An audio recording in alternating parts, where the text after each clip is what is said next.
Sam was genuinely just the kindest soul I've ever known. And I think that was just like his best quality for sure, is just how much he cared about others.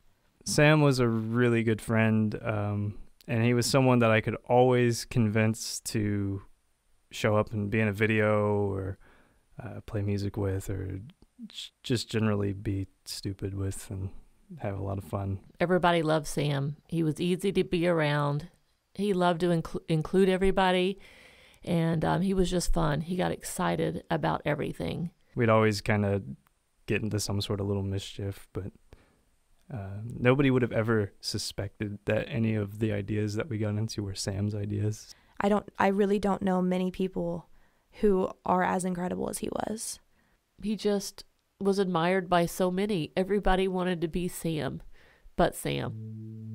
It was very hard to believe, and I don't think anybody really could believe that Sam had taken his life.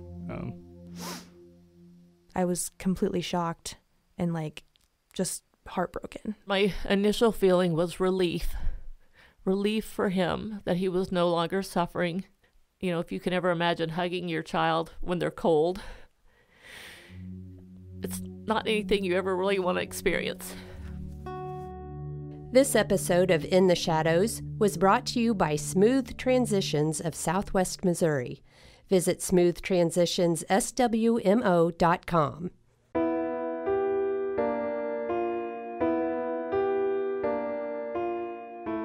In this episode of In the Shadows, Mental Health and Suicide, Sam's story.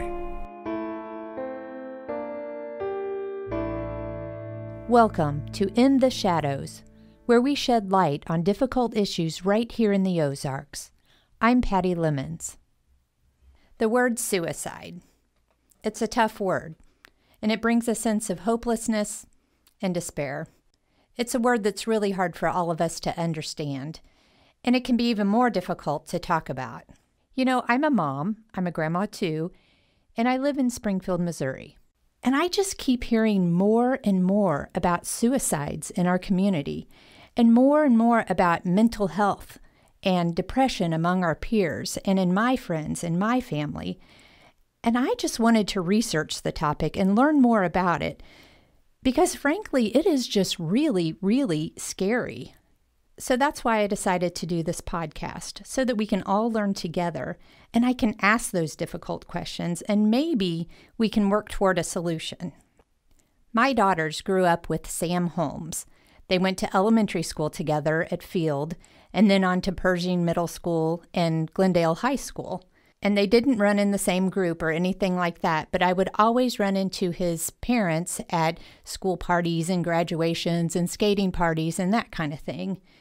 And I can remember back in elementary school, I think Sam was in 4th or 5th grade. He was in a band, and they were called Supercharge. They played their debut gig at the Field Elementary Talent Show. And I looked over at the moms, and they were all so nervous for the kids. And I'm sure the boys were nervous too.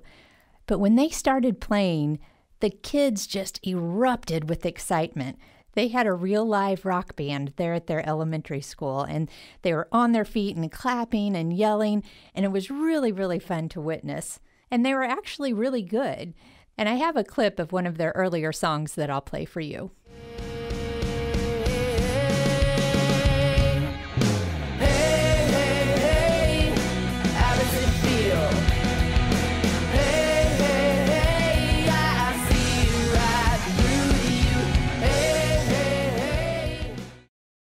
Now, of course, I know there was so much more to Sam Holmes than being a 5th grade rock star. So I reached out to his mom, Mary Jane, and she graciously agreed to be here with me today. Thanks for joining me, Mary Jane. Thank you for having me. So, Mary Jane, tell me about Sam. Well, he started out the brightest of lights. Everybody loved Sam. He was easy to be around. He loved to include everybody. And he was just fun. He got excited about everything. And as he got older, issues started developing, and we just realized that he was probably developing issues of anxiety and depression in middle school, and things just kind of went downhill from there. Tell me about what was going on when you first noticed. Well, he was probably around 13 or 14, and we knew what the symptoms were because my daughter also experienced the same events and symptoms. And he just started pulling away from his friends, started pulling away from us a little bit. He quit telling his dad and I that he loved us. And slowly, while he was in the band, he started turning his amp down and quit singing back up, just doing anything to prevent being in the limelight. At what point did you think, okay, this is serious, we need to seek some help? Well, I thought it all along, but we couldn't get him to admit to anything, and that just makes it really hard to help anybody when they're not willing to admit to anything. We found out his senior year that he was smoking pot, and then when we confronted him on it, he admitted to having had severe anxiety and depression and since middle school, and also suicidal thoughts since middle school. And how do you know? I mean, a lot of teenagers do those things. A lot of them, they pull away from their parents, or they start experimenting with smoking pot, or just typical teenage things. How do you know that this is different? It's really hard to know. I think just trying to have open communication with them, the most you can. He and I, the way we spent time together was we'd ride around in his car, and he loved playing the different types of music that he liked and asking my opinions. And he had a little easier time being open with me than his dad, but he would only let us in with small little windows. But I think just keeping a close eye on him and, knowing the signs and the symptoms of, what depression and anxiety look like.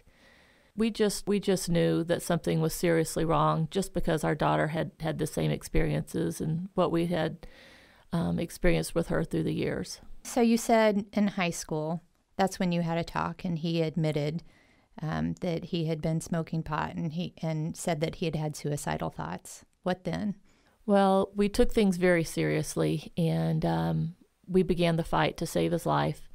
We went to his pediatrician, and she prescribed some medication and told us that she just didn't feel that comfortable treating this serious of a situation. So she suggested we find a counselor and a psychiatrist. Well, it's really difficult to find a psychiatrist, not only in Springfield, but anywhere. And so I did some research. I knew how hard it was to find a good one, but I found one I felt confident in, made an appointment, and we were scheduled for 4 months out, which meant he was graduating from high school, which meant he would have already been starting MSU.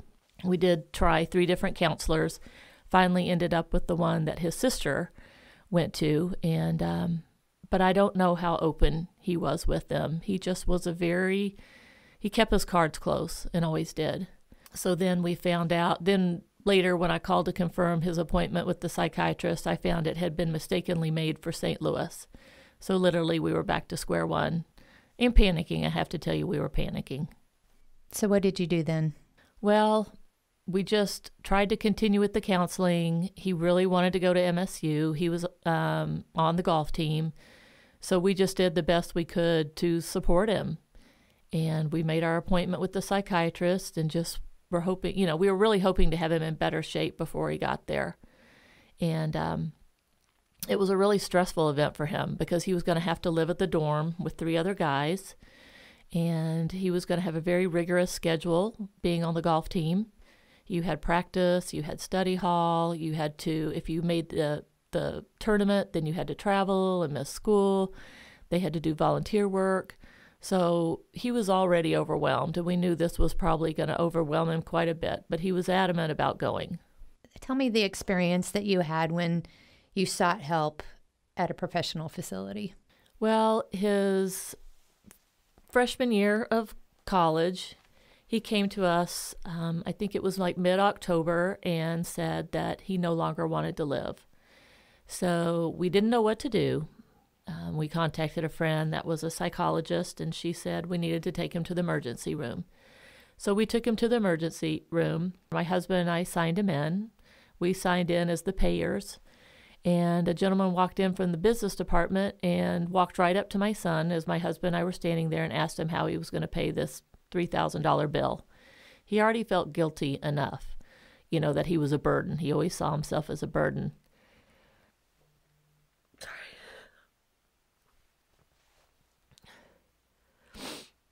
Did he talk to you about that, about feeling like a burden? And can you tell me some of the conversations you had, or was it just an unspoken thing? He didn't. But anytime I took him clothes shopping, he would always say, "Are you sure we can really afford this? Do you really want to spend this much money?"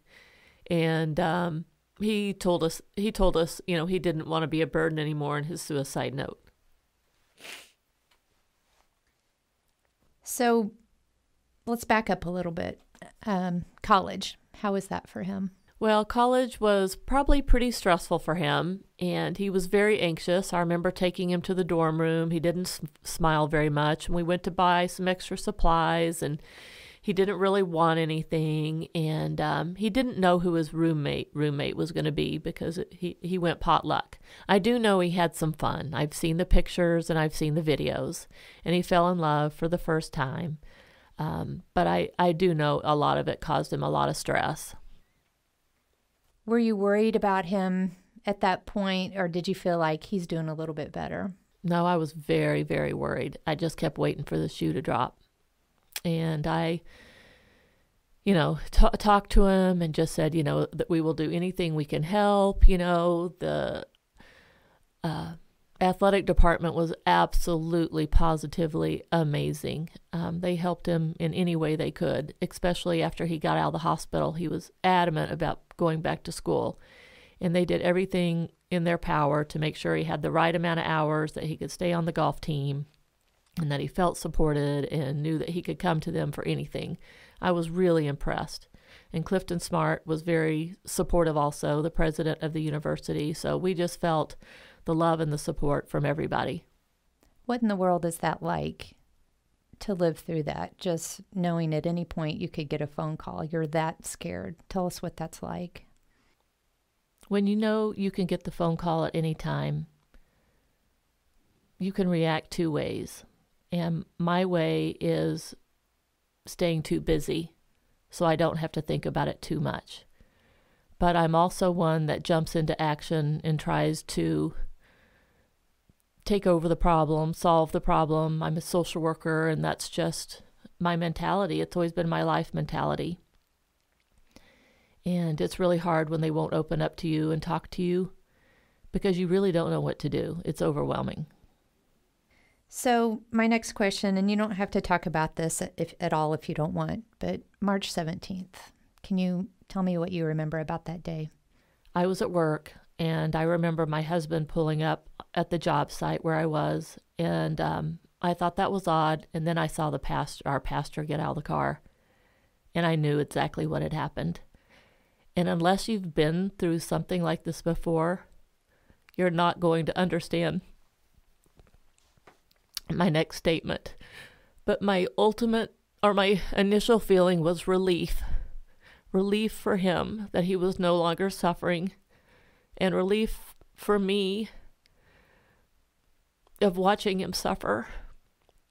And that didn't mean I wasn't really, really sad that I'd lost my son, but to see your son in so much pain and not to be able to do anything about it is probably one of the hardest things you can go through as a parent. The day followed with, we had to go to his dorm room and clean out his dorm room, which was really, really hard. But my ultimate search while we were there was for a journal that he and I'd kept. Started when he was little in grade school, and I knew he'd left us a note. I knew he had, because when we had taken him to the hospital, we had searched his belongings and we had found a journal, and there were 2 suicide notes in there.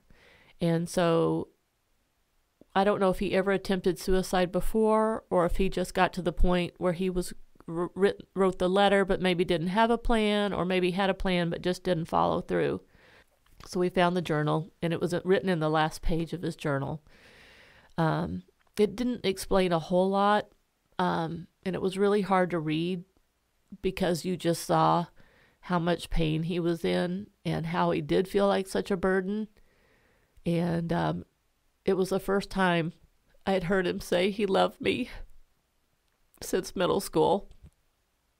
And he said that he couldn't say it before because he had pushed away or lost everything that meant something to him, and he just knew or was so afraid he was going to lose us. So I think all these years, maybe consciously or subconsciously, he knew he was going to take his life. And this sounds really strange, but since he was little bitty, I had never seen a future with him before. I could never see a future. I saw a future with my daughter, but I never saw a future with him. And when he took his life, I realized why. I think mothers just have a gut instinct.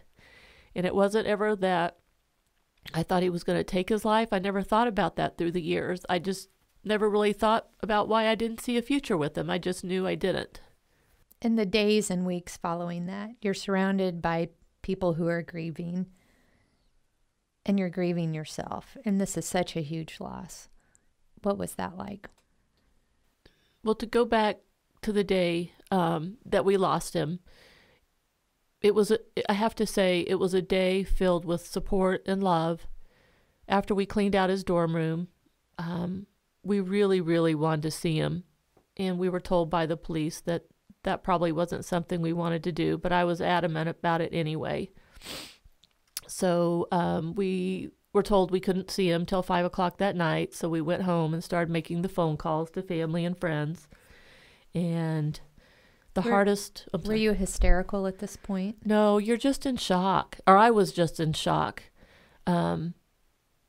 Your feelings are just so overwhelming. You just don't even know what you feel. You just can't believe it. You just say over and over again, I can't believe this is my life. And you just feel like you're just sucker punched all day long.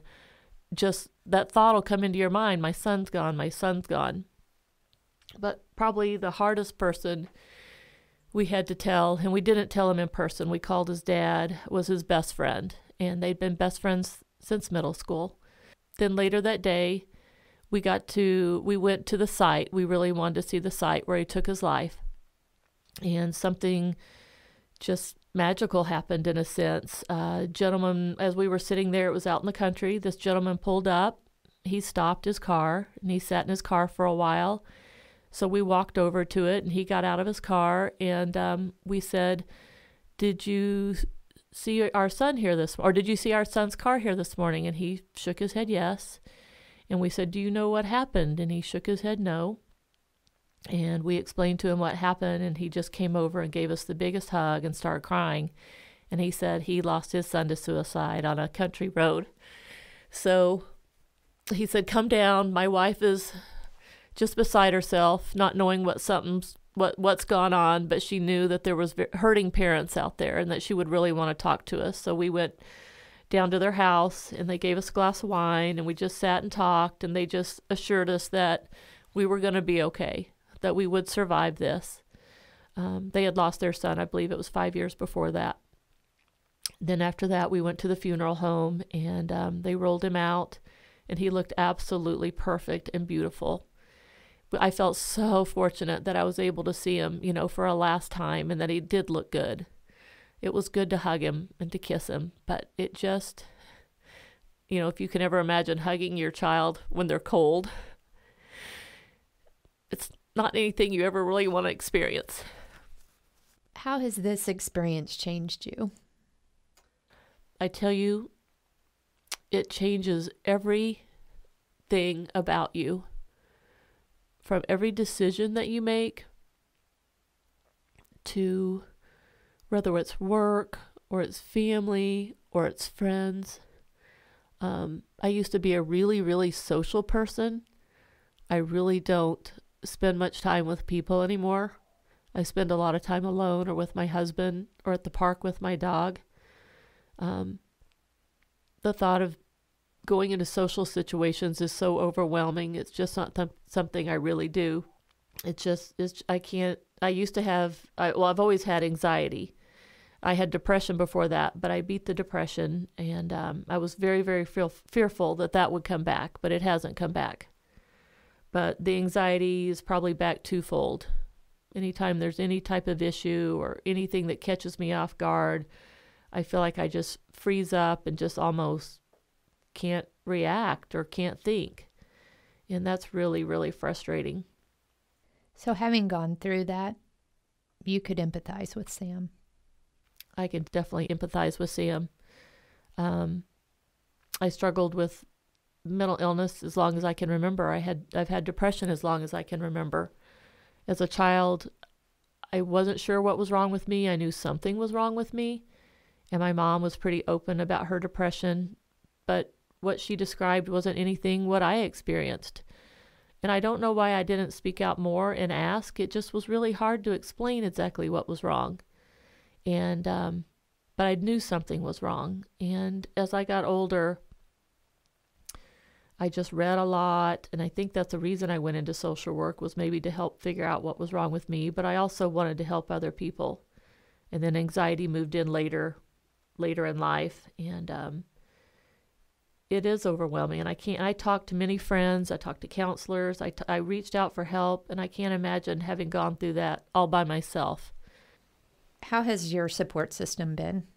I've had a really great support system. My friends have really reached out. Some have pulled away, but ultimately I found out that this world is so full of love.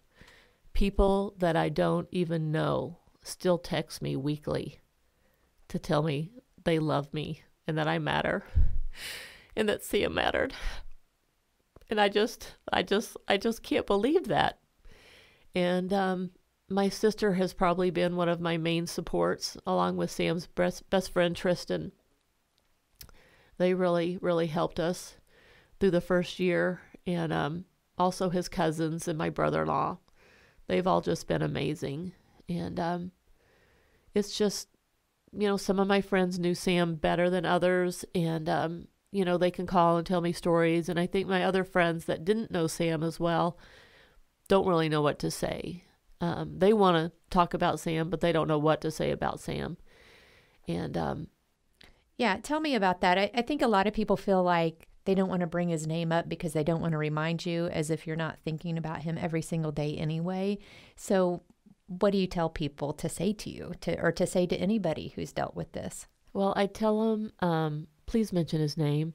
You're not going to make me any more sad than I already am. You may make me angry by saying something like, well, he's in a better place, or God had a purpose, or because I can tell you none of that makes sense when you lose your child. So I just talking about them, bringing up their name, just allowing us to tell our story over and over again. That's part of the healing process, is telling the story so your mind can actually absorb what's happened. And after 17 months, I'm still sucker punched every single day. I just can't believe this is my life, that it happened to me, that it happened to my son, that it happened to my family. And it's just, I never understood grief before, and I just have a whole different perspective.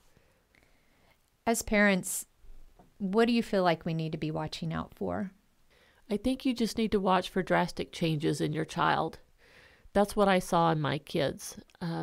Just, withdrawing, changing friends. Are their friends not quite as healthy as the friends they used to have? Are they not hanging out with people anymore? Do they cry a lot more? Are they angry? Boys show depression and anxiety more like anger than girls do. But, there's just a lot of things going on in junior high and high school. So those may be normal things, but just keeping your eye on them and trying to talk to your child about them, I think, is really important. What about their peers? What would you say to them? Well, what I would say to their friends is they're going to talk to you before they're going to talk to an adult or their parent. And I just say, be a good friend. Listen to them. Really listen. You don't have to know the answers. Keep things confidential. Don't share these things with other people. I think that's sometimes reasons why kids are scared to share things with people. Don't laugh or make fun of the things that they're sharing with you, because these are very personal things and hard things to talk about. But if you feel like for some reason that they're going to self-harm, or that they are already self-harming, over drinking, cutting themselves, taking, displaying really risky behavior, I think you need to tell an adult. Do you see and now I'm just adding on questions, I apologize. Do you see the stigma changing? When I was in high school, that would have been humiliating to talk about that. I remember a doctor asking me that one time, and I was like, oh, no, I'm not suicidal. No, I don't think it's like that as much anymore, and I think we're getting better and better. How do you feel? I think there's still quite a bit of stigma out there. I think this next generation coming up is going to change things for us drastically, like they've already done in so many ways with the LGBT community and race and things like that. They're just more accepting of things, and I think they just have more compassion.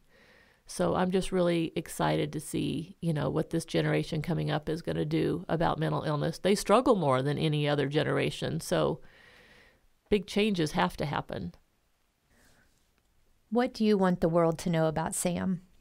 That he was an amazing kid. He tried really, really hard to stay here. He was funny. He was so funny and so witty and clever. He wasn't one that spoke that much, but when he did speak, people listened. He had amazing athletic ability, but yet he was so humble about it. He never flaunted it, or pushed it in other people's face. He loved animals and he loved people, and he just was admired by so many. Everybody wanted to be Sam, but Sam.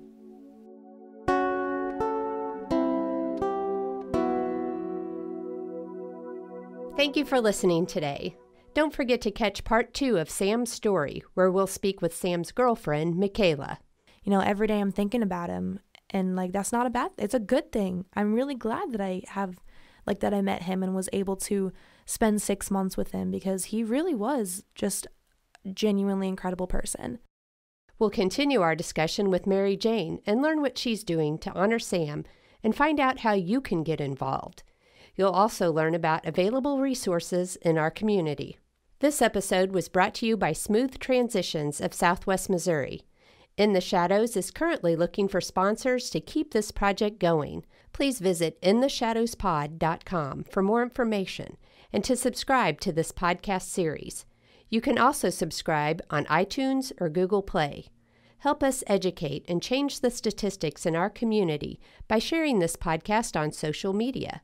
And please follow Spreading Hope by Spreading Sam on social media and visit speakup.us.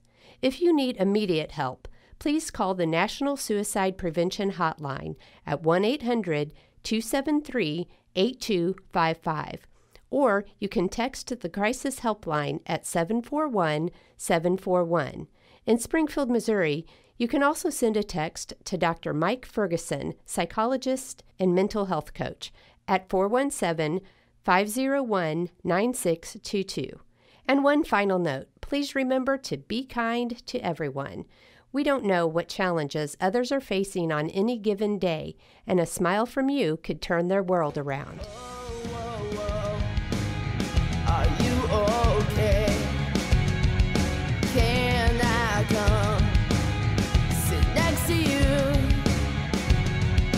Could you just let me in?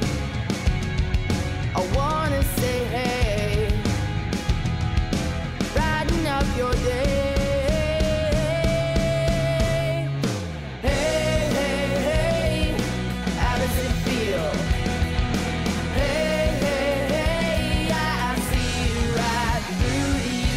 Hey, hey, hey, how does it feel?